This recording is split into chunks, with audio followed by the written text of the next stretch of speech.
سلام سلام كلكم እንኳን ደህና መጻኹም ናብ ቻነል ዳይመንድ አሉ ሎሚ ድማ ባህላዊ ጠስሚ ኣብ ገዛ ከመይ ከም ዘዳሉ ደረጃ ብደረጃ ቀሲና ብሓንሳብ ክሪና እዚ ጎልደን ዝኾነ ወይ ከዓ ወርቃዊ ዝኾነ ጠስሚ ኣብ ገዛና ከመይ ጌርና ብቅልል ዝበለ ነዳልዎ ይኸውን ሎማዓንቲ ስጋ መወዳእታ ክትከታተሉኒ ደጋጊመ ይዕድመኩም እምበር እዚ ቪድዮ ሪኢኹም ምስ ወዳእኹም ይሕዋተይ ብላይክ ብኮመንት ብሰብስክራይብ እንዳገበርኩም ክትኣቱ ኻኒ ብክብሪ ደጋጊመ ይላበወኩም ማለት እዩ እምበር ሕጂ ናፍቲ ኣሰራርሕኡ ናፍቲ ጠስሚ ዘደለናዮ ወይ ባተር ከመይ ጌርና ኣብ ገዛና ጠስሚ ፍኹስ ዝበለ ኣዝዩ ጥዑም ዝኾነን ብሓንሳብ ነዳልዮ ይኸውን እምበር ከም ትሪእዎ ዘለኹም እዚ ባተር ወይ ከዓኒ ስሞር ንብሎ ማለት እዩ እዚ ሓያለ ዝኾነ ስሞር ክነግረኩም ኣይክእልን እየ ኣዝዩ ብዙሕ ዝኾነ ንብዙሕ ግዜ ከዓኒ ፅቡቅ የፅናሓና ማለት እዩ ኣብ ዝኾነ ምግብታት ከዓ ስለነእትዎ ካብ ዘይቲ ከዓኒ ኣዝዩ ንዓና ዝጠቕመና እዚ ጠስሚ እዚ ማለት እዩ ፍኹስ ዝበለ ንዓና ንደቅና ብኸመይ ንምገብ ጥዑም ጠስሚ ኣብ ገዛና ዓብይ ድስቲ ካላለሳ ጠስሚ ብሓንሳብ ክሪና ኣብ ሓደ ፀፍፂፍ የለኹ እንዳገበርኩ ከዓኒ ናብ ኣሰራርሕኡ ክንከይድ ይሕዋተይ ቀስ ኣቢልና ይህድእ ኣቢልና ከዓኒ ጠስምና ከምዚ ገይሩ ንክመከልና ከዓኒ ብህድእ ዝበለ ሓዊ ነዳልዎ መጀመርታ ማለት እዩ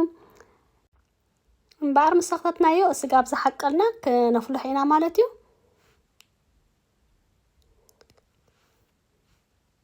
መኾስ ጌርና ከዓ ፅቡቅ ጌርና ገላቢጥና መኺኹ ምስ በልናዮ ከዓኒ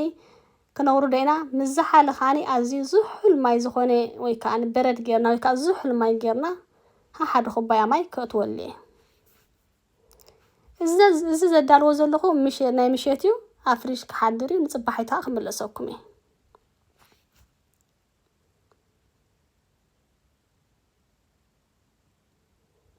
እምበር ሕዋተይ ንፅባሒቱ ከዓ ተመሊሰኩም ኣለኹ ነቲ ኣብቲ ማዩን ነቲ ፀባን ሒዝዎ ክወፅእ ከዓ ኣብ ሓንቲ ኣንጎሎ ብኻራ ጌርና ነንኩላ ማለት እዩ እቲ ጠስሚ ከዓ ንኸይወድቀና ናፍቲ ናይ ፀባ ከዓ እሊ ነብሎ ማለት እዩ ብድሕሪኡ መንፊት ክንገብረሉ ንኽእል ኢና እንተዘይኮነ ከዓ ኣኾሎ ክንገብሮ ንኽእል ኢና ማለት እዩ እንደገና ማይ ገይረ ከዓ ደጋጊመ ከምዚ ገይረ ክልቕልቆ እየ ማለት እዩ ንኽልቲአን ድስቲ ከምዛ እዚኣ ዘዳልኽዎ ከምኣ ጌርካ ነቲ ሓንቲ ከዳልዋ ኣሕዋተይ እምበር ኣሕዋተይ እዚ ቪድዮ እዚ ኣብ መጨረሽታ እውን ገዓት ክንግዕት ኢና ብድሕሪኡ እውን ገዓተይ ሸሊቓትለይ እንዳበልኩ ገዓት እንዳገዓትና ገዓተይ ሸሊቓትለይ ትብል ምስኣ ከዓ ዕልልል እንዳበልና ገዓት ክንግዕት ኢና ብሓንሳብ ማለት እዩ ስጋ መወዳእታ ግን ተኸታተሉኒ ኣሕዋተይ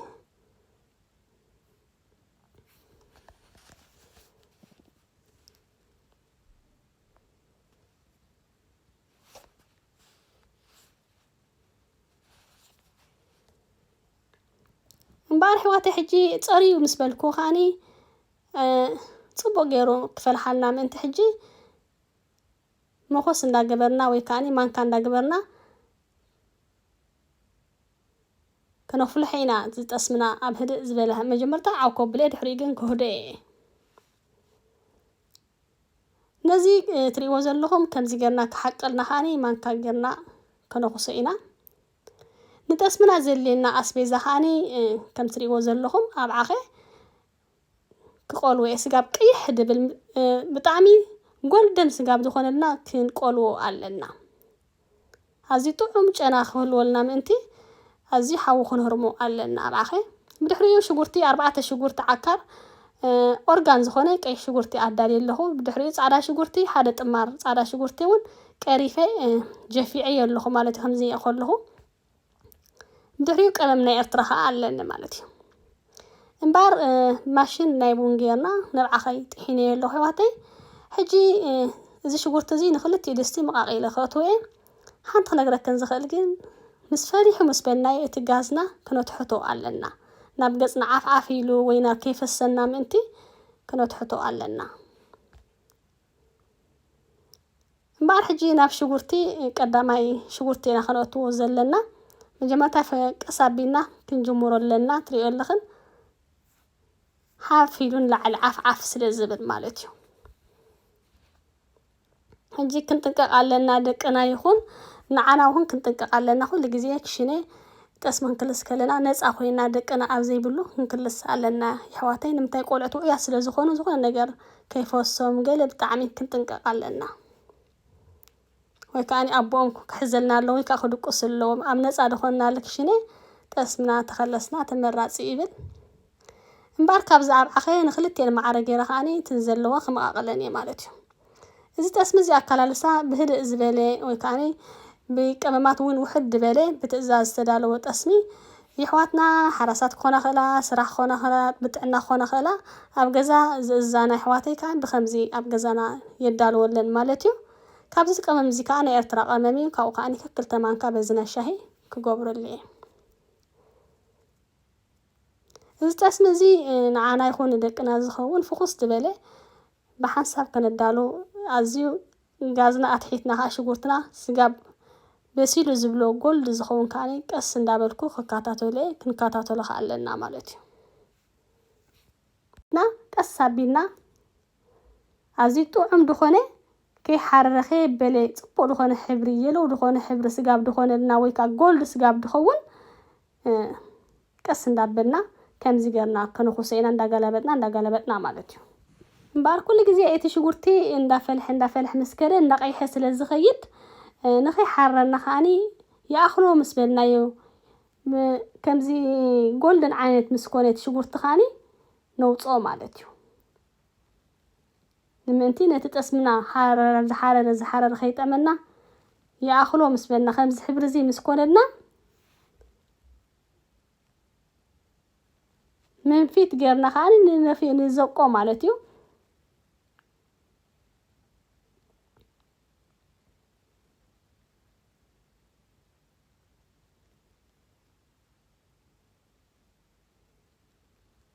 ሕጂ ትሪኦ ኣለኽን ከምዚ ገይረ ከዓኒ ኩሉ እቲ ሽጉርቲ ዘበለ ፃዕዳ ሽጉርቲ ዘበለ ከኣልዮ እየ ማለት እዩ እቲ ቀመማት ከዓ ምስ ፈልሐ ንታሕቲ ዝግ ድብል ሕጂ ትሪእዎ ኣለኹም ኣብ ታሕቲ ክትሪእዎም ፀኒሕኩም ዝግ ክብል እዩ ሕጂ ነቲ ጠስምና ከዓኒ ካብቲ ሽጉርቲ ከምዚ ገርና ፅቕጥ ኣቢልና ከዓ ነውፅኦ ማለት እዩ ምሽ ጠስሙ ከይንጉሕፎ ምእንቲ እቲ ሽጉርቲ ሕጂ እቲ ዝዓፈረ ከዓኒ ማንካ ጌርና ጭልፋ ጌርና ከነልጉሶ ኢና ተዓፍሩ እንዳፈልሐ እቲ ዓፍራ ስለ ዝወፅእ ከምዚኣ እንዳገበርና እክብ እንዳበልና ከነውፅኦ ኢና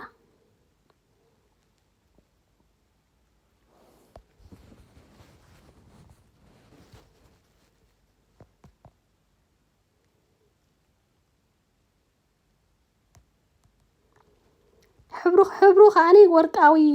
ቢጫ ክሳብ ዝኸውን ቀስ እንዳበልና ከነፍልሖ ኣለና ማለት እዩ ምስጢር ፅቡቅ ጠስሚ ትዕግስቲ ትሑት ሓውን ከዓኒ የድልዮ ማለት እዩ ብድሕሪኡ ፅሩይ ጣሳ ድበልናዮ ናይ ጠስሚ መገልበጢ ዝበልናዮ ኣዳሊና ከዓ ናብኡ ንፈልዮ ካፍቲ ናቱ ቀመማት ማለት እዩ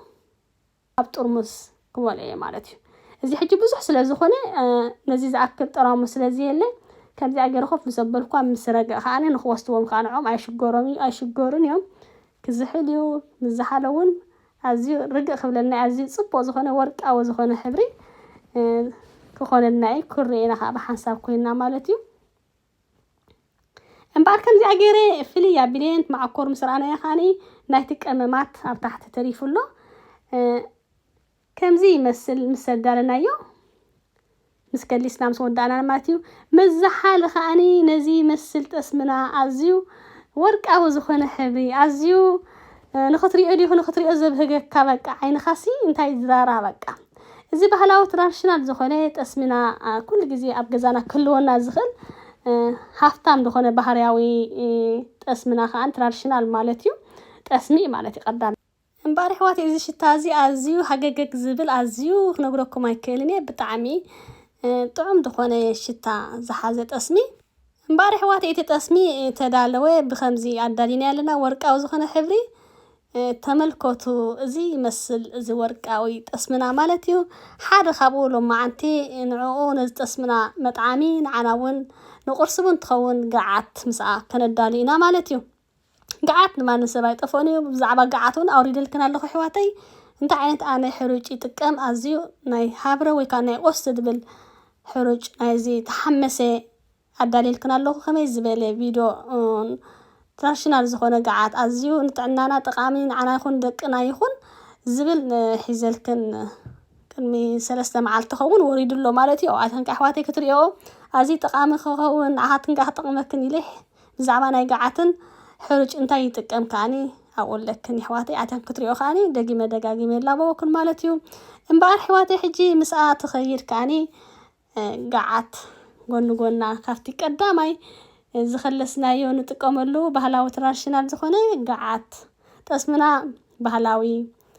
ጻሕልና ባህላዊ ገዓትና እውን ባህላዊ ትራዲሽናል ዝኾነ እዚኣ ትሪኣ ዘለኽን ከዓኒ ሰናፍጭ ጻዕዳ ሽጉርቲ ጨው ገይረ ከዓኒ ነዛ ርግኦ ብሓንሳብ ሓዊሰ ኣብ ኩሉ ካብ ንበልዖ ኣዝዩ ጥዑም ዝኾነ ኣዝዩ ስርስር ዘብለካ ከዓኒ ብኣድሪ ርግኦን ክንጥቀም ኢና ንገዓት ማለት እዩ በዚ በርበረ ዳልየ ኣለኹ በዚ ጠስሚ ትራዲሽናል ዝኾነ ወርቃዊ ዝኾነ ጠስሚ ኣዝያ ጥዕምቲ ዝኾነት ገዓት ከዓኒ ኢላ በበልዕ ኸያ ትወርድ ምዝ ጠስሚ እዚ እሞ ምስቲ ኣዝዩ ብሉፅ ዝኾነ ኦስት ዝኾነ ኦርጋን ዝኾነ ንዓና ሓይሊ ኢነርጂ ዝበና ብዙሕ ጠቕምታት ዘለዎ ከዓኒ ብኦስቲ ተሰርሐ ናይ ገዓት ዘዳለኽዎ ከዓ ካብኡ ሓደ ማለት እዩ እዚ እምበኣር ርግኦና ኣብ መገልበጢያ ገልቢጥና ኣለና በቲ እውን ገዓትና ትበስል ኣላ ሽሉቕ ዝበለት ገዓት ገዓተይ ሸሊቓትለይ ገዓተይ ሸሊቓትለይ ገዓተይ እንዳበልና ከዓኒ ኣብ ናይ ሓራሳት ይኹን ኣብ መርዓ ይኹን ኣብ ብዙሕ ነገራት ኣብ ናይ ሓራሳት 7 ኣሕዋትና ምስ ሓረሳ እውን ንጥቀመሉ ማለት ዴታትና በቃ ኣዝዩ ክነግረክን ኣይክእልን ሕጂ እውን ናብ ገዓተይ ክምለስ እየ ማለት ናብዛ ጻሕልና ጻሕልኻ ከይዝሕለክን ኣሕዋተይ ማይ ጌርክን ጎኒ ጎኑ እንተውዒኹ ንኦ ኣዝዩ ቀጢፉ ኣይዝሕለናኒ ማለት እዩ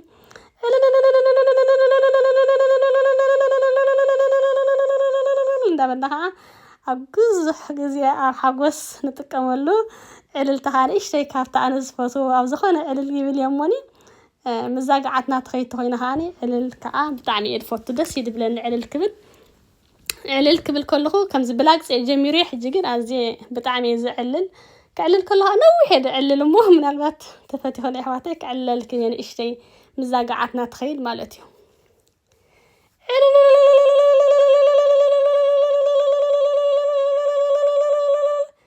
ገዓተይ ሸሊቓትለይ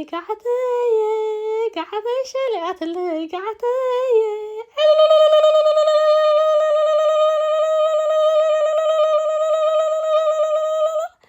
እናተይ ተኸታተልቲ ንዓይ ሰዓብተይ ንዓይ ኩሉ ግዜ ሳፖርት ትገብሩኒ ሎማዓንቲ ቁርሲ ዓዲመኩም ኣለኹ ምሳይ ገዓት በዚ ከዓ ሻሂ እዚ መስል እዚ ትራዲሽናል ዝኾነ እዚ ወርቃዊ ዝኾነ ጠስምና ኣዝዩ ፎኩስ ኣዝዩ ጥዑም ዝኾነ ብፍኹስ ዝበለ ቀመማት ዝተዳለወ ሎማዓንቲ ነዚ ይመስል ነይሩ ብከምዚ መልክዕ ከዓኒ ዝጠስምና ተዳሊልና ኣሎ ማለት እዩ ክትፈትዎ ከዓኒ ተስፋ እንዳገበርኩ ኣሕዋተይ ንቐደም እንዳበልና ገዓትና ብሓንሳብ ክንጥዕማ ኢና ማለት እዩ እምበኣር ዝጠስምና ንመግቢ ድማ ሃብታም ባህላዊ ጠስሚ ህያብ እዩ ዝጠስሚ እዚ እሞኒ ህያብ ኢልና ኣብ መጨረሻ ክንዓፆ ኢና ኣሕዋተይ እምበኣር እዚ ኣሕዋተይ እዚ ቪድዮ እዚ ምስ ረኣኹሞ ከምቲ ዝበልኩኹም ብላይ ብኮመንት ሳብስክራይብ እንዳገበርኩም ናተይ ቻነል ንኽዓቢ ከዓኒ ሓገዝኩም ደገፍኩም ኣይፈለይኒ እንዳበልኩ ብካልእ ቪድዮ ስጋብ ድምለሰኩም ከዓኒ ኣብ ቀጻሊ ብካልእ ቪድዮ የራኽበና ማለት እዩ የቐኒለይ እንዳበልና በዚኣ ቡና ናልና በዚኣ ሻሂና እንዳገበርና ገዓትና ክንቅፅላ ኢና ሰላም ቅነ ይግበረልና